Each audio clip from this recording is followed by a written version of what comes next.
Well, not too bad outside today, but certainly a little nicer in the greenhouse. And today it's our annual Get Your Tools in Shape segment.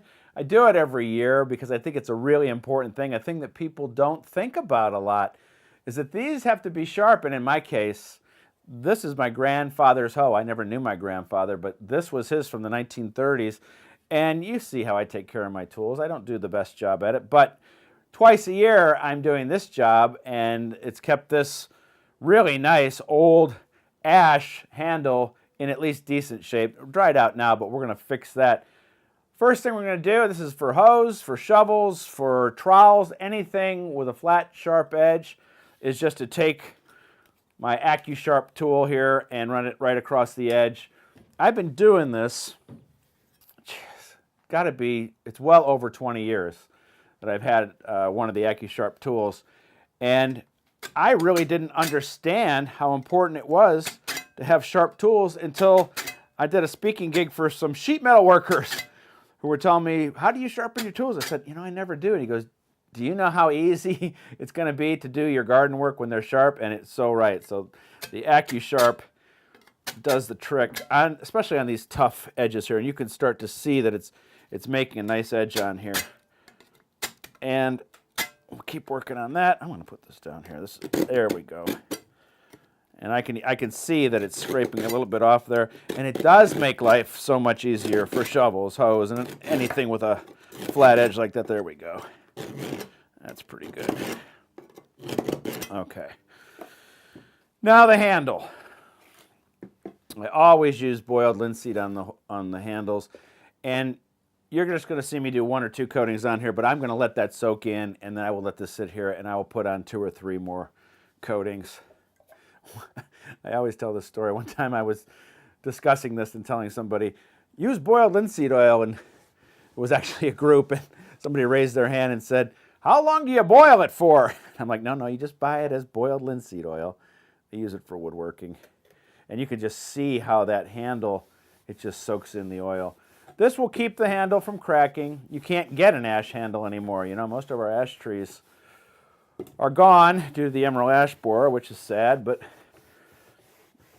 we'll, like I said, do this a few times and be sure that oil soaks in. This makes the handle more supple. It won't crack, hopefully.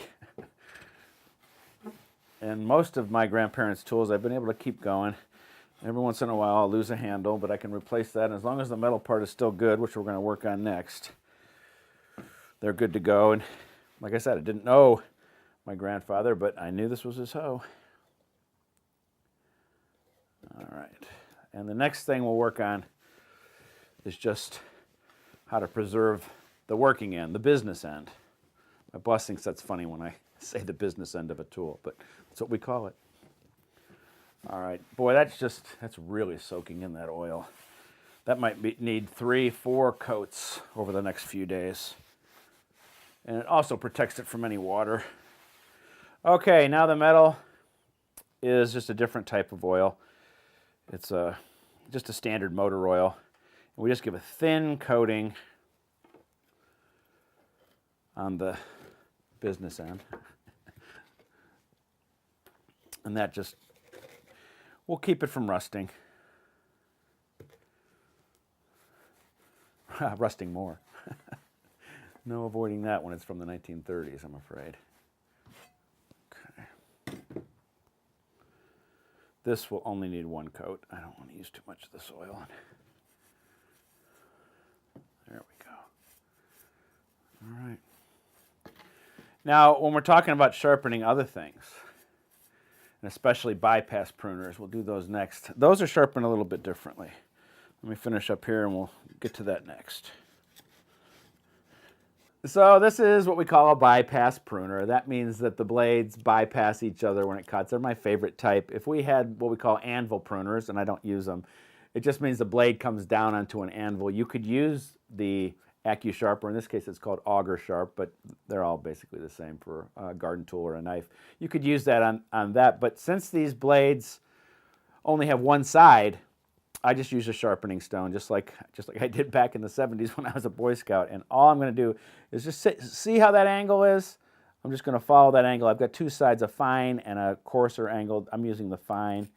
And these are called Dram Color Point shears, and they are my absolute favorites.